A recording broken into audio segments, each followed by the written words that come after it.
You ever hear about a place so cursed, even the bravest men won't speak its name after dark? That place is real.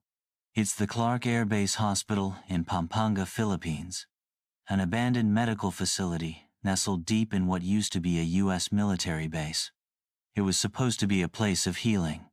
But the moment the first body arrived in 1947, something else did too. Something that never left.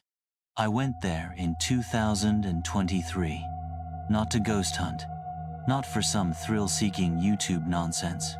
I was chasing a story, a real one.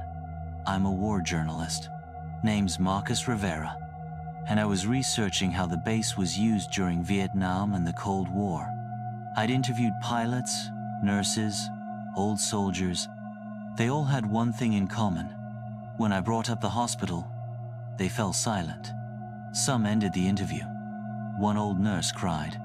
Another simply whispered, "It's still there, waiting." Clark was evacuated after Mount Pinatubo erupted in 1991. The base was buried in ash. Most buildings were looted, flattened, or reclaimed by jungle. But the hospital? Still standing, still untouched, still echoing. Locals say it's haunted by hundreds. Soldiers who died in surgery, burn victims, TB patients, children. But the one spirit they fear most, they call the Major. No one knows who he was. Only that he walks the corridors wearing a U.S. uniform soaked in blood, face wrapped in gauze. And if you see him, you vanish. I arrived just before dusk.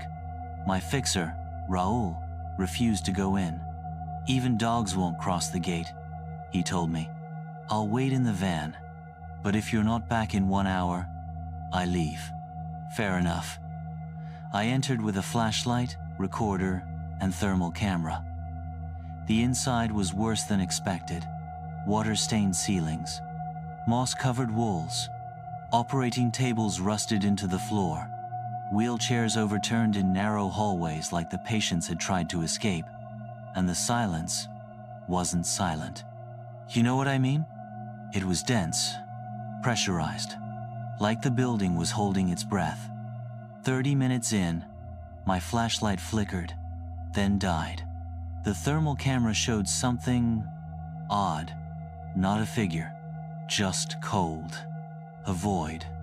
In the center of the trauma ward, I stepped forward. The air snapped, like a rubber band around my head, and then I wasn't alone.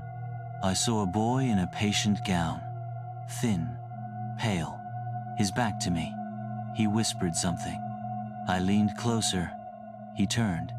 His eyes were hollow, his mouth stitched shut. He screamed without sound. I ran. But the hospital changed. Corridors twisted. Rooms repeated. I passed the same operating theater 3 times.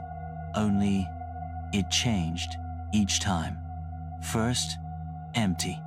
Second, filled with surgeons in WWE-era uniforms, operating on a man without anesthesia. Third, blood on every wall, gurney empty, surgical tools bent into symbols. My name was scratched into the wall. I didn't write it. I started hearing footsteps behind me. Never close, but never far. Always one corridor behind. And then, I smelled it. Smoke, burnt flesh, and I heard marching. Heavy boots. Click, click, click. I turned and saw him, the Major. Face wrapped in gauze, blood-soaked shirt, his arms too long. He pointed at me and said in a broken, warbled voice, You brought more." I ran. The corridors shrieked, not echoed, shrieked. Walls bled, lights pulsed like veins. I found the stairwell.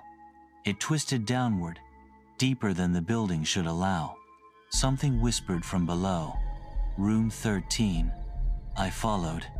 I shouldn't have. Room 13 was sealed with chains, but the door was breathing. Yes, breathing. I opened it. Inside was a morgue, lined with body drawers. But they weren't empty. Each one held me. Same face, same clothes, different injuries. One drowned, one burned, one missing eye. The last drawer opened itself. It was empty, waiting. I screamed, and the hospital answered. Sirens blared, emergency lights flickered, and hundreds of voices all crying, pleading, screaming. But one voice cut through. Nina. She was my sister.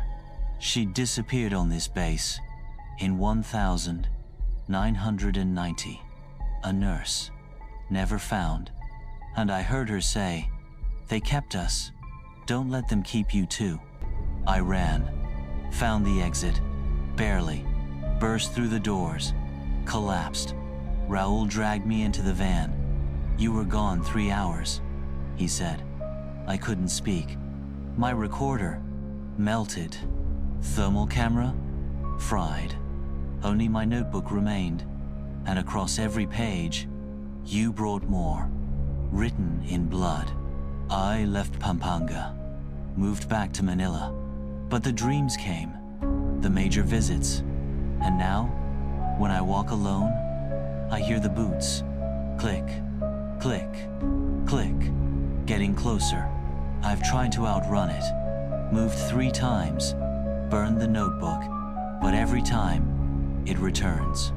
Now with others, faces I saw in the hospital, the boy with no mouth, the surgeon with 6 arms, Nina, still whispering the same words. They kept us. Now I understand. Clark Air Base was never abandoned. It feeds, it mimics, it lures, and anyone who enters becomes part of it. I don't sleep much anymore. And if you're listening to this, you brought more too, and he's coming.